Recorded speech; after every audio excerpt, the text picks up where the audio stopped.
इसको एक बार मैं ज़रा फ्लाइट मोड में लगा दूँ।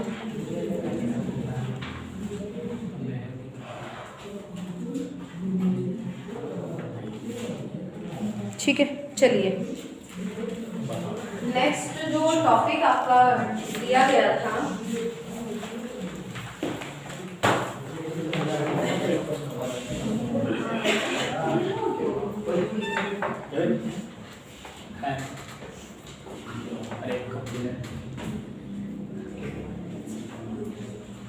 कहाँ था? इंट्रोडक्शन टू आईपी एड्रेस था, है ना? Introduction to IP address heading लिख लिया था क्या? देखिए समझिए आईपी एड्रेस क्या होता है। हर एक कंप्यूटर पर, जब किसी भी कंप्यूटर पर इंटरनेट सर्विस एक्टिव हो जाती है तो उसे एक 16 नंबर का आईपी एड्रेस, 16 डिजिट का आईपी एड्रेस अलॉट हो जाता है। ठीक है, 16 डिजिट्स का आईपी एड्रेस अलॉट हो जाता है। कैसे? जैसे कि आईपी एड्रेस क्या होता है, वो डॉट से सेपरेटेड होता है। 0091 0012 डॉट 0001 00 या 1100 कुछ भी हो जाए, यानी कि हर एक पार्ट के अंदर 4 डिजिट्स होती हैं। हर एक पार्ट के अंदर क्या होता है? 4 डिजिट्स होती है। हर पार्ट में 4 डिजिट्स होती हैं और उन 4 डिजिट्स के अलावा क्या होता है, ये टोटल मिला के कितनी होती हैं? 16 डिजिट्स होती हैं और वो 4 पार्ट्स में होती हैं। 16 की 16 डिजिट्स किसमें होती हैं? 4 पार्ट्स में होती हैं। उसको क्या बोलते हैं? IP address. ये क्या करता है? ये आपके कंप्यूटर को एक क्या करता है? यूनिक आइडेंटिफिकेशन देता है, यानी कि जिस नंबर का ये आईपी एड्रेस होगा ये उसी कंप्यूटर को डिनोट करेगा। ये आईपी एड्रेस जिस कंप्यूटर का होगा, मान लीजिए सपोज करो कोई बात हो जाती है, एक जगह बहुत सारे कंप्यूटर रखे हुए हैं, सबका आईपी एड्रेस अलग अलग है, तो उस आईपी एड्रेस में क्या है, अगर मुझे पर्टिकुलर किसी एक ही कंप्यूटर को डिनोट करना है तो मैं क्या करूंगी? उस आईपी एड्रेस को डिनोट करूंगी। अब आईपी एड्रेस जो है वो सिर्फ कंप्यूटर का ही नहीं होता, वेबसाइट का भी होता है। आपकी वेबसाइट का क्या होता है? जो एड्रेस होता है उसको क्या बोलते हैं? कल पढ़ा था आपने, क्या बोलते हैं? कल जाकर किसी ने नोटबुक नहीं खोल के देखी? नहीं, खोल लेती। फिर एक वेबसाइट के एड्रेस को क्या बोलते हैं?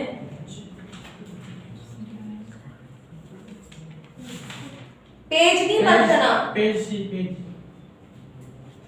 वेबसाइट के एड्रेस को क्या बोलते हैं?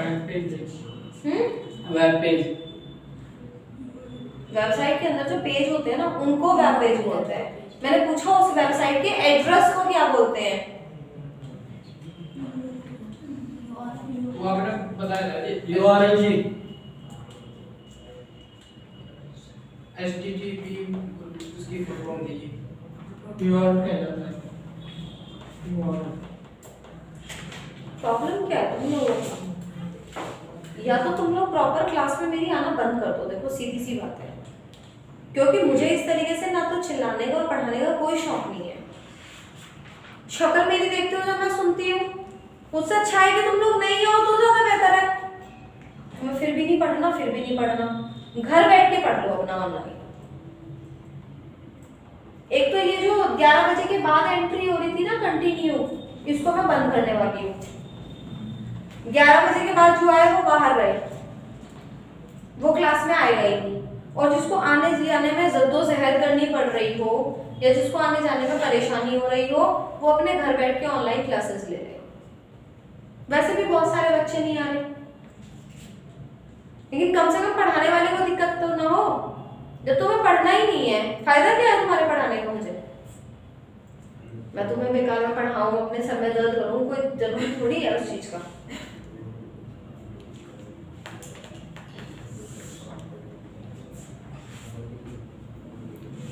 क्या है ये? IP address. कितने पार्ट्स में बताया मैंने? 4। यूआरएल के कितने पार्ट्स होते हैं? यूआरएल के कितने पार्ट्स होते हैं? 4। बुक में नहीं देखना ना कॉपी में देखना। कौन कौन से होते हैं? HTTP, दूसरा www फिर कोई भी मतलब ऑर्गेनाइजेशन का नाम, उसके बाद फाइल। इन चारों नंबर के नंबर जनरेट कर दो। सपोज HTTP का है 0016 कुछ भी, यहाँ इसका क्या है, इसका 00012 ये हो गया, इसका क्या हो गया 0999 हो गया, इसका क्या हुआ 0610। तो ये क्या है, यही तो आईपी एड्रेस है। अब ये हमें याद करना बहुत आसान रहता है, इसलिए हम क्या करते हैं, ये यूआरएल याद कर लेते हैं। लेकिन हम लोग को याद करने में, लेकिन आपके पास मर्जी है www.google.com करना है, अगर वो उसका आईपी एड्रेस भी डाल दोगे तो भी डायरेक्टली वही ओपन हो जाएगा। ये हमें याद करने में आसानी होती है, इसलिए हम यूआरएल नेम याद करते हैं, नहीं कि उसका आईपी नंबर याद करते हैं। लिखो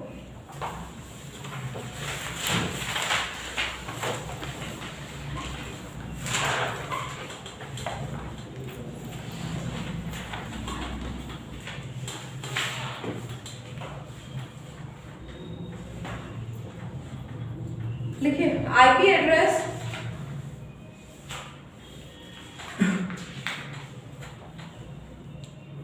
सोलह डिजिट का होता है,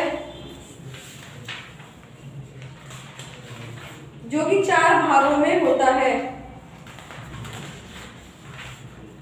जो कि 4 भागों में होता है।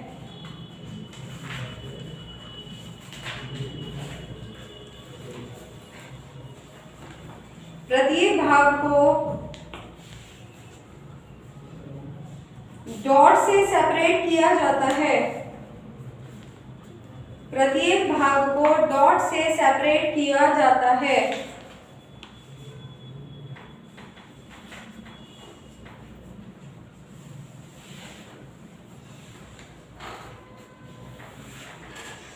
प्रत्येक कंप्यूटर का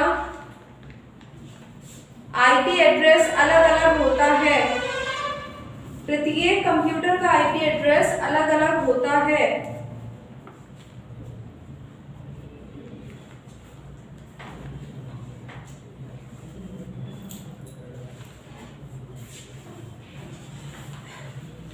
प्रत्येक डिवाइस को दिया गया, प्रत्येक डिवाइस को दिया गया यह एक न्यूमेरिक लेबल होता है, प्रत्येक डिवाइस को दिया गया यह एक न्यूमेरिक लेबल होता है, यह एक न्यूमेरिक लेबल होता है।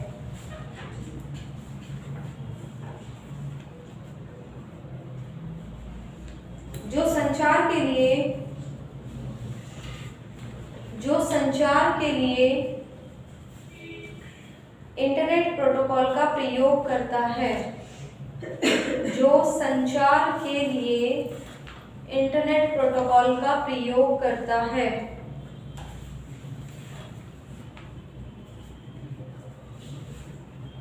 दूसरे शब्दों में अगर कहा जाए, दूसरे शब्दों में अगर कहा जाए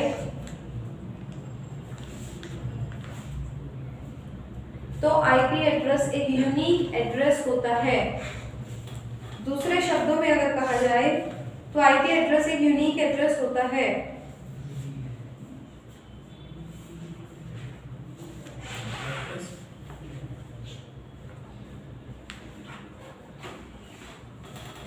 इंटरनेशनल लेवल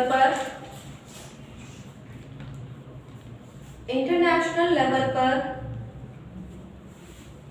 आईपी एड्रेस को IANA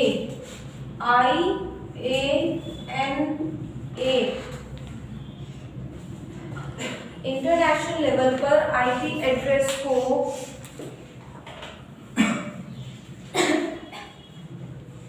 internet assign authority number,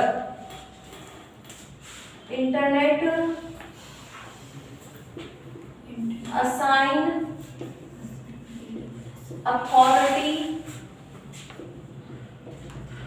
number के द्वारा व्यवस्थित किया जाता है, के द्वारा व्यवस्थित किया जाता है। इंटरनेट असाइन अथॉरिटी नंबर के द्वारा व्यवस्थित किया जाता है।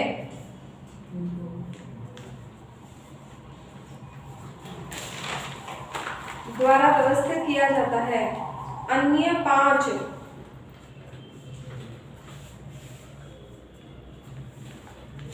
इसको छोड़ दो।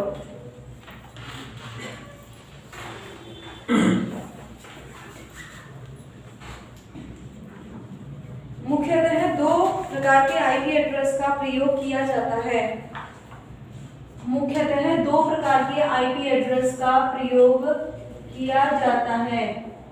Number 1 IPv4, IPv6।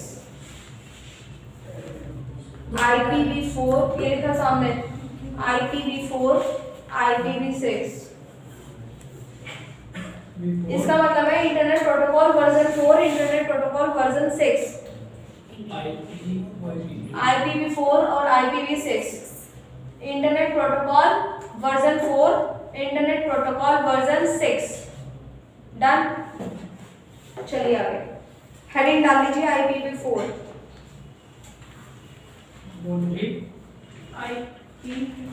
क्या लिखा हुआ है सामने?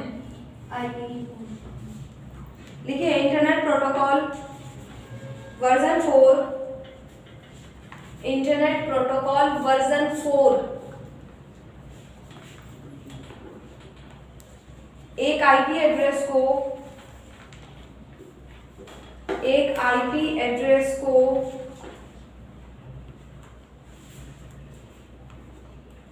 32 बिट नंबर के रूप में परिभाषित करता है।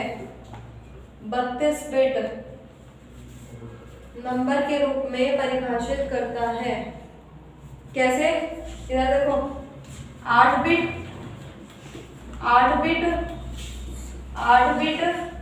कितना हो गया? 8 चौक 32। किसी भी आईपी एड्रेस को किस में करता है? 32 बिट नंबर के रूप में परिभाषित करता है। यह नेटवर्क और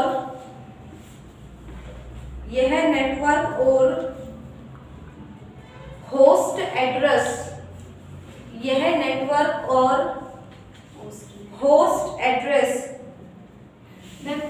दोनों को परिभाषित करता है। यह नेटवर्क और होस्ट एड्रेस दोनों को परिभाषित करता है।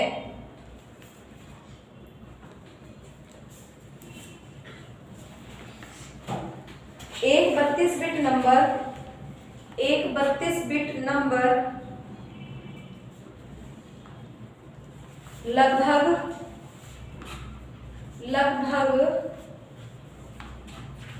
बिलियन यूनिक नंबर प्रदान करने में सक्षम है।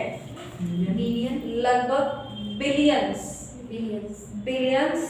यूनिक नंबर प्रदान करने में सक्षम है। इसीलिए आज आईपी नेटवर्क से जुड़े अधिकांश उपकरणों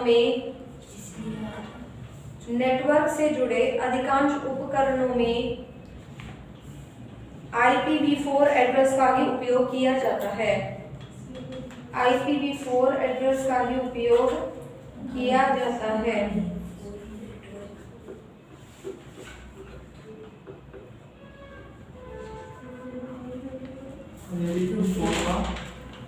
प्रयोग किया जाता है।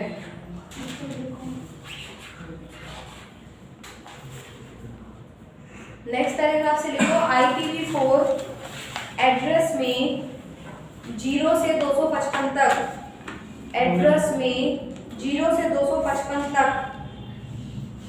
के 4 सेट होते हैं।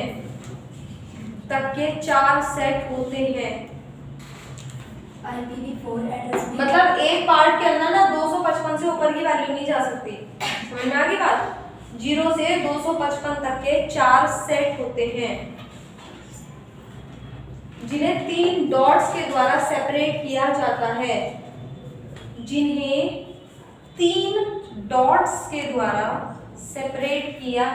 है।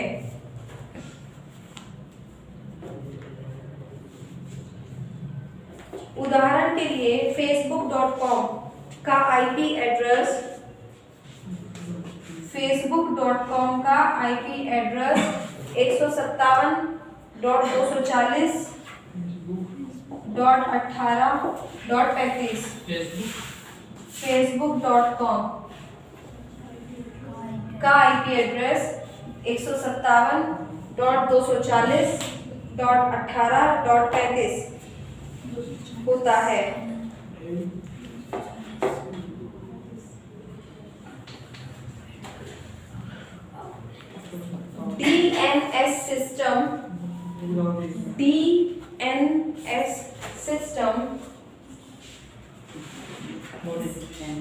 DNS system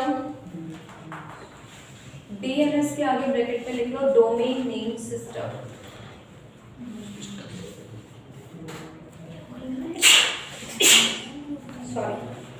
domain name system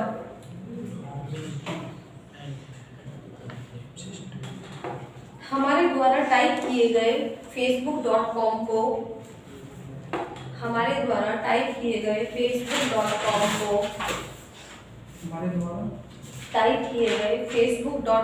को इस आईपी एड्रेस में कन्वर्ट कर देता है। नाम से आईपी एड्रेस में कौन चेंज करता है? DNS, domain name system. याद रखना, जब पूछूं तो बता देना। इस नंबर को, इस URL को आईपी एड्रेस में कन्वर्ट करने का काम कौन करता है? DNS। कौन करता है? DNS, डोमेन नेम हो गया। हेडिंग डालिए ISP and role of ISP। ISP, ये ISP and role of ISP, यानी कि ISP की भूमिका। रोल ऑफ ISP लिख लो या ISP की भूमिका लिख लो, मर्जी है। भूमिका लिखिए, ISP की भूमिका लिखो।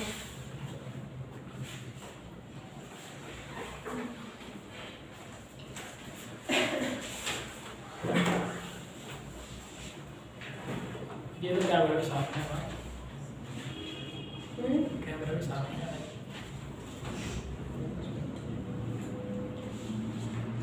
देखो, ISP का full form internet service provider है। ISP का full form internet service provider है।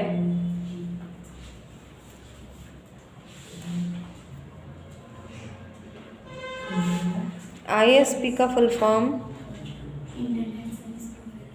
इंटरनेट सर्विस प्रोवाइडर है।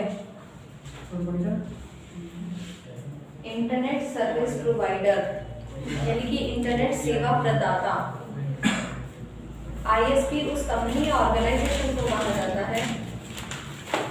ISP उस कंपनी या ऑर्गेनाइजेशन को कहा जाता है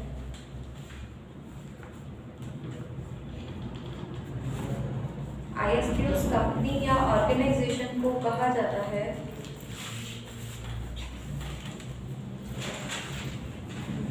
जो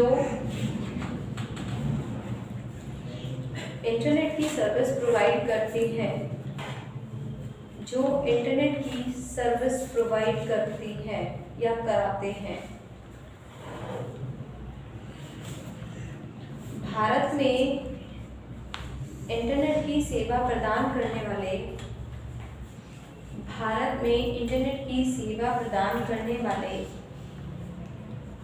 कुछ ISPs जैसे कौन कौन है? रिलायंस, जैसे जियो, आइडिया, एयरटेल, है ना? ये सब है ना, नाम मेंशन करोगे। BSNL,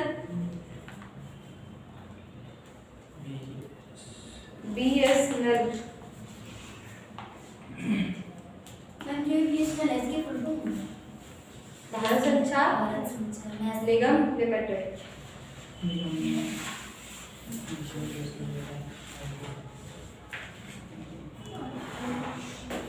भारत संचार निगम लिमिटेड। तो क्या आईडी बता दो? आईडी के ऊपर सबकी है। बीएसएनएल का पता नहीं होगा। चलिए आगे देखिए, रोल ऑफ आईएसपी।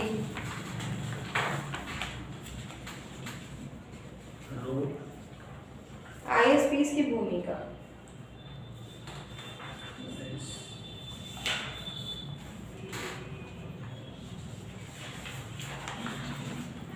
आईएसपी की भूमिका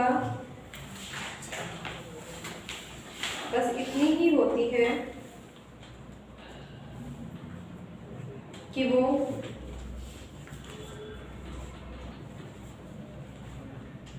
अपने आप से जुड़े हुए उपभोक्ताओं को, अपने आप से जुड़े उपभोक्ताओं को इंटरनेट की सेवा प्रदान करें, इंटरनेट की सेवा प्रदान करें, इंटरनेट की सेवा प्रदान करें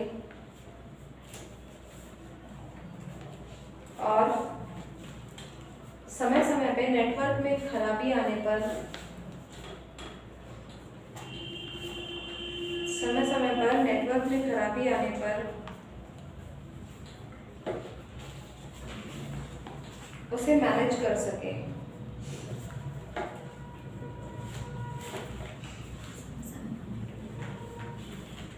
इंटरनेट सेवा प्रदाता एक गेटवे की तरह होता है। इंटरनेट सेवा प्रदाता एक गेटवे की तरह होता है। गेटवे की तरह होता है जो यूजर को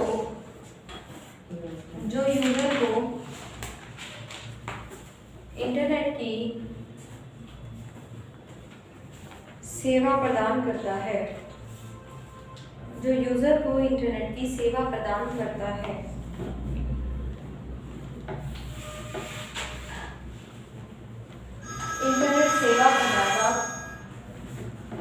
इंटरनेट सेवा प्रदाता आपको एक अकाउंट खोलकर देता है। इंटरनेट सेवा प्रदाता आपको एक अकाउंट खोलकर देता है जिसके जरिए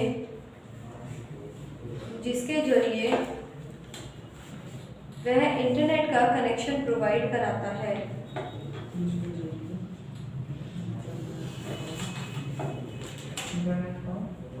कनेक्शन प्रोवाइड कराता है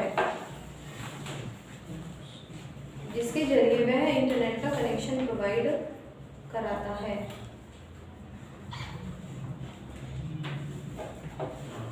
जिसके जरिए वह इंटरनेट का कनेक्शन प्रोवाइड कराता है।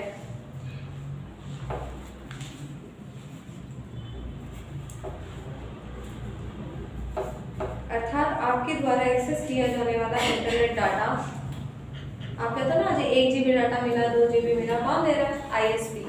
अब वो आईएसपी कौन हो सकता है? कोई भी कंपनी जिसका आपने कनेक्शन ले रखा है। मान लीजिए आपने आइडिया का कनेक्शन ले रखा, तो आपके लिए इंटरनेट सेवा प्रदाता कौन है? आइडिया। उन्होंने एयरटेल का ले रखा है, तो उनके लिए इंटरनेट सेवा प्रदाता कौन है? एयरटेल। क्या कहा मैंने?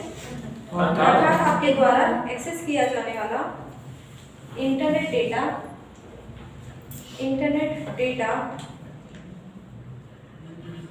आपके इंटरनेट सेवा प्रदाता आईएसपी के सर्वर से होकर गुजरता है। आपके आईएसपी के सर्वर से होकर गुजरता है। इंटरनेट सेवा प्रदाता द्वारा आईएसपी द्वारा प्रदान किए गए कनेक्शन के रिकॉर्ड संबंधित डेटा को उसके निजी सर्वर पर रखा जाता है। नेक्स्ट पैराग्राफ से देखो, यह सर्वर एक विशेष प्रकार का कंप्यूटर होता है। यह सर्वर एक विशेष प्रकार का कंप्यूटर होता है जिसमें उच्च भंडारण, अधिक मेमोरी और हाई व मल्टी प्रोसेसिंग क्षमता होती है,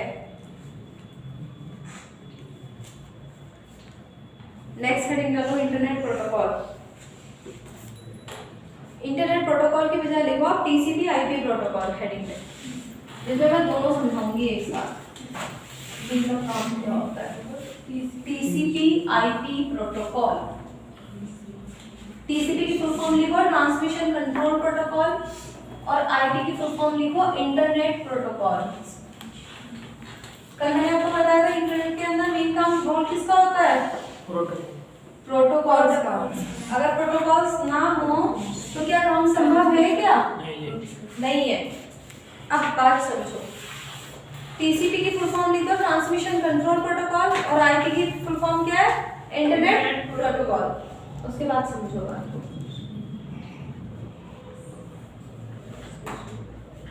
देखिएगा जरा, देखिए दो सिस्टम है, एक सिस्टम ये है, एक सिस्टम ये है। हर सिस्टम पर काम करने के लिए, इंटरनेट पर ट्रांसमिशन करने के लिए दो प्रोटोकॉल हर सिस्टम पर जिम्मेदार होते हैं। ध्यान से समझना बात को। दो चीजें जिम्मेदार होती हैं, टीसीपी आईपी। वो इस सिस्टम पे भी काम कर रही है और इस पे भी काम कर रही है। TCP IP, transmission control protocol और आईपी प्रोटोकॉल। अब कोई फाइल है ये वाली, ये इतनी बड़ी फाइल है, ये इतना बड़ा डॉक्यूमेंट है, ये कहाँ जाना है? इधर से इधर जाना है। ट्रांसमिशन करने के लिए इधर से इधर भेजने के लिए कौन जिम्मेदार है? TCP, transmission control protocol. ये क्या करेगी? ये सिर्फ जो रिसीविंग वाली नोड है, जहां जाना है, इसका आईपी एड्रेस इसके पास स्टोर होगा। इसको कैसे पता चलेगा कि इसी सिस्टम पे जाना है? उसका आईपी एड्रेस होगा ना। अब मैं आपको यहाँ से कहूँ कि आप कहीं भेजो, वहाँ का एड्रेस होगा तभी तो आप एग्जैक्ट वहीं जाएंगे, और एड्रेस नहीं होगा तो कैसे जाओगे? चले जाओगे क्या बिना एड्रेस के? तो इसके पास क्या है? उस वाले का एड्रेस। और ये क्या करेगी? अब फाइल तो बहुत बड़ी है, फाइल मान लीजिए है आपकी 200-250 MB की फाइल है। कंप्यूटर की क्षमता कितनी है? 32 बिट। अभी तक तो मेरे पास 32 बिट ही है, 64 बिट तो बहुत कम है। तो यानी कि अभी सपोज मैं किसको खड़ा करूं? मैं कर दिया इसको, जावेद को, अमजद को खड़ा कर दिया कि इस रूम के अंदर ये सारे रजिस्टरों का ढेर लगा हुआ है, सारा बुक्स का स्टॉक है, उठा के बाहर ले जाओ। क्या करेगा ये? सारे साथ समेट लेगा। कितने कितने उठाएगा? मान लीजिए अगर ये 10 रजिस्टर एक साथ उठा सकता है, बुक्स उठा सकता है, तो 10 बुक का स्टॉक तो लेके जाएगा। एक बारी में 10 लेके जाएगा, फिर 10। तो ये क्या बोलेगा दूसरे आदमी को? बोलेगा भाई 10-10 के बंडल बना दे। क्या बोलेगा? कि 10-10 के बंडल बना दे, मैं उठा के बांध दे, कोई जगह मैं ले जाऊंगा। तो सिस्टम भी ऐसे ही काम करता है। ये 32 बिट के पैकेट बना लेगा, इसको तोड़ लेगा, dash dash dash dash, suppose number of packets बन गए। इनके क्या करेगा? क्या बना दिया इसने? पैकेट्स बना दिए ना। पैकेट 1 पैकेट को, और फिर पैकेट को एक एक नंबर दे दिया ताकि बीच में कोई पैकेट मिस ना हो जाए। पता तो होना चाहिए ना कितने पैकेट है। ये भी तो क्या करेगा? जब यहाँ से लेके जाएगा बोलेगा 40 पैकेट है, 20 पैकेट है, 15 पैकेट है, ऐसी सिस्टम चलता है। पैकेट 1 2 3 4 5 6 7 8 सपोज दैट 9 पैकेट्स हुए, तो 9 के 9 पैकेट क्या करेगा? ये टीसीपी पैकेट में तोड़ेगा और एक एक को राउटर के जरिए भेजेगा। अब राउटर क्या होता है? वो भी एक होता है। अब मान लीजिए मुझे यहाँ से रेलवे स्टेशन जाना है। रेलवे स्टेशन जाने के 4 रास्ते हैं। जो सबसे बेस्ट होगा, जिसमें ट्रैफिक कम मिलेगा, जाम कम मिलेगा, मैं उससे जाऊंगी। किसी रास्ते पे ऐसा भी हो सकता है कि हम लोग यहाँ से 9 लोग चले, जो बेस्ट से बेस्ट रास्ता था। अभी हम लोगों ने जैसे यहाँ वाईफाई लगा हुआ है, तो वाईफाई के साथ एक जो डिवाइस लगी हुई है वो क्या है?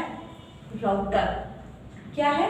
राउटर। जो क्या करता है? नेटवर्क में जाने वाली जो फाइलें हैं उनका रूट डिसाइड करता है कि किस फाइल को किस रूट से भेजना है, कहाँ नहीं, किस रूट से भेजना है। जैसे मैं आप 9 लोगों को भेजूँ तो मैं डिसाइड करूँ कि आप लोग किस रास्ते से, मैं बोलूँगी आप इधर से जाओ विद्युत वाली गली से, एक को बोलूँगी तुम सीधे जाओ, तो सबके लिए रूट डिसाइड करूँगी ना, करूँगी।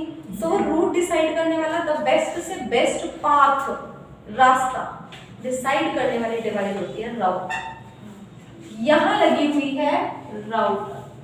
ये सारे पैकेट्स की एक एक कॉपी किस में फीड हो जाएगी? जाके राउटर में, और एक एक कॉपी रूट पे आगे निकल जाएगी। एक एक कॉपी तो किस में फीड होगी? राउटर में। एक एक कॉपी आगे रूट पर निकल गई। इस वाले टीसीपी ने अपना काम कर दिया ना। अब यहाँ वाला टीसीपी क्या करेगा? जो पैकेट्स आ रहे हैं इन सबको एक ग्रुप में, सीक्वेंस में असेंबल करेगा। 1 2 3 4 5। एक पैकेट में छठा पैकेट है ही, या तो वो लेट हो गया, या राउटर में नेट स्लो होने की वजह से कहीं फंस गया। पहले मोबाइल आता था नोकिया 1100 में कई बार ऐसा होता था मैसेज आता था, वो आधा आता था, कई बार पूरा मैसेज ही नहीं आता था। कई बार ऐसा होता था एक बार मैसेज आया, 2 मिनट बाद फिर वाइब्रेट हुई, मतलब आधा मैसेज है, समझ में नहीं आ रहा कि आगे क्या है, बात पूरी समझ में नहीं आई। 2 मिनट बाद फिर वाइब्रेट हुआ, फिर पूरा आ गया। इनबॉक्स खोल के देखो तो उसके अंदर पूरा मैसेज। इसका मतलब अभी 1-2 पैकेट उसका बचा हुआ था जो नहीं पहुंचा था, वो आगे तब ये मैसेज पूरा असेंबल हुआ। तो ये क्या करेगा? ये रूटर अगर वो वाला पैकेट वहां नहीं भेजा तो इसके पास जो कॉपी है किसकी? छठे पैकेट की, उसे एक बार दोबारा फिर सेंड कर देगा। राउटर तब तक सेंड करेगा जब तक कि वो ये श्योर ना हो जाए कि सारे पैकेट अपने डेस्टिनेशन पे, जहां उन्हें जाना था, वहां तक पहुंचे या नहीं पहुंचे। ये फायदा होता है रूटर बनवाने का। राउटर बेस्ट पाथ तो डिसाइड करेगा ही, बेस्ट रूट भी डिसाइड करेगा, यहाँ तक कि कॉपी का स्टोरेज भी रखेगा। अगर रास्ते में ट्रैफिक सिग्नल होने की वजह से या ट्रैफिक लोड होने की वजह से या नेटवर्क स्लो हो जाए या नेट खत्म हो जाए और आपकी फाइल प्रॉपर वहां ना पहुंच पाए तो उसको दोबारा से खुद फॉरवर्ड जरूर करेगा। फिर ये यहाँ इस पैकेट को यहाँ फिक्स कर देगा। 8 और 9 इनको एक ग्रुप में सिंगल करके फिर आपकी स्क्रीन पर पूरा मैसेज ओपन कर देगा। आपको थोड़ी पता वो मैसेज टुकड़ों में आया और फिर रीअसेंबल किया गया। तो इधर टीसीपी, अब इधर वाला आईपी एड्रेस के अंदर क्या, वो ये पता करेगा कि ये किस आईपी एड्रेस से फाइल आई है। ये क्या पता करेगा? किस आईपी एड्रेस पे जानी है। तो टीसीपी आईपी का एक फाइल के दूसरी जगह जाने में बहुत बड़ा रोल होता है। सारा काम टीसीपी आईपी प्रोटोकॉल करती है। और दूसरी बात, इस जो टेक्निक है ये, इस टेक्निक को बोलते हैं पैकेट स्विचिंग टेक्निक। क्या बोलते हैं? Packet switching technique. समझ में आ गया सबको? समझ में आ गया? हेडिंग डालो, टीसीपी आईपी प्रोटोकॉल डाला हुआ है ना, इसलिए वो एक कंप्यूटर से या एक डिवाइस से दूसरी डिवाइस तक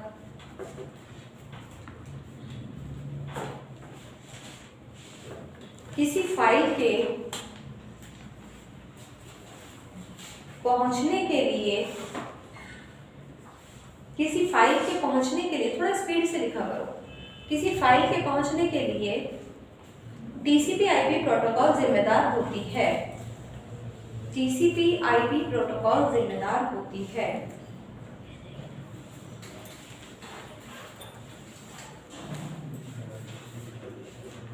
फाइल के सेंडर मशीन से ट्रांसमिट होने के फाइल के सेंडर मशीन से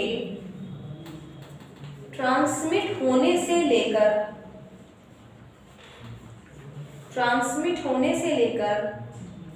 रिसीवर मशीन के पहुंचने तक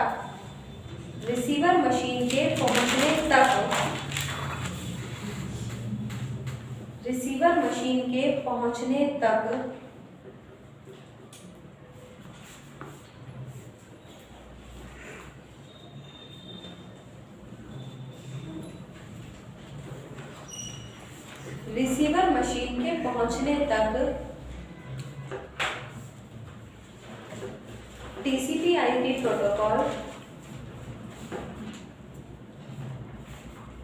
जिम्मेदार होती है।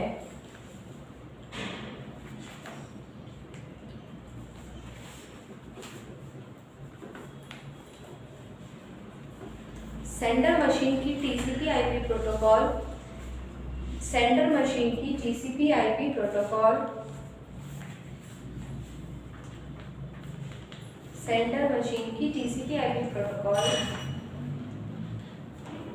भेजी जाने वाली फाइल को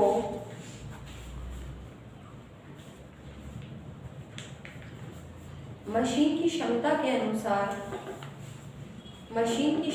अनुसार पैकेट्स में तोड़ देती है।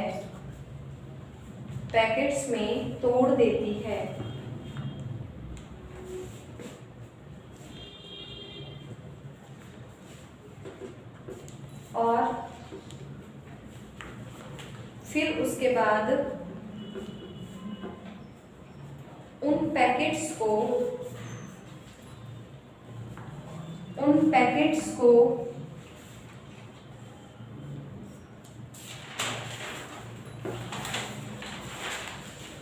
राउटर की मदद से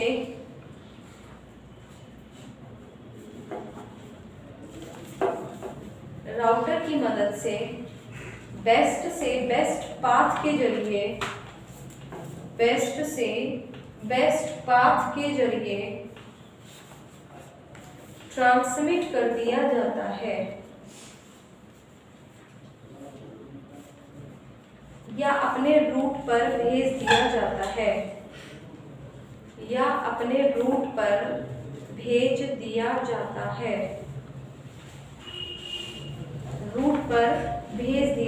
है।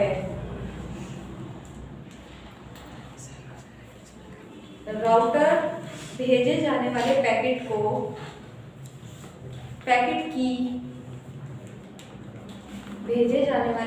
की एक कॉपी अपने पास सेव कर लेता है।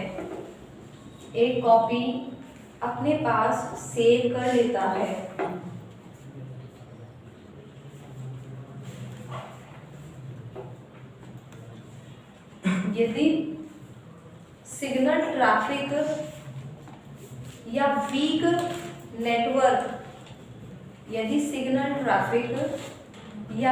नेटवर्क के कारण बीच में कोई पैकेट मिस हो जाए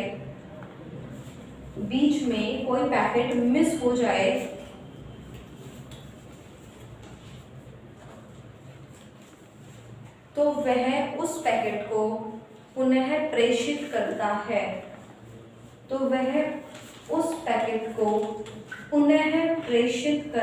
है। ऐसा वह तब तक करता है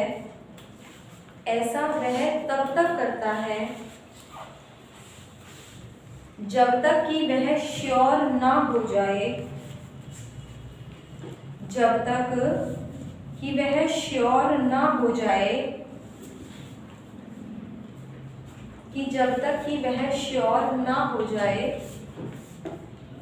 कि सभी पैकेट अपने डेस्टिनेशन पर पहुंच चुके हैं।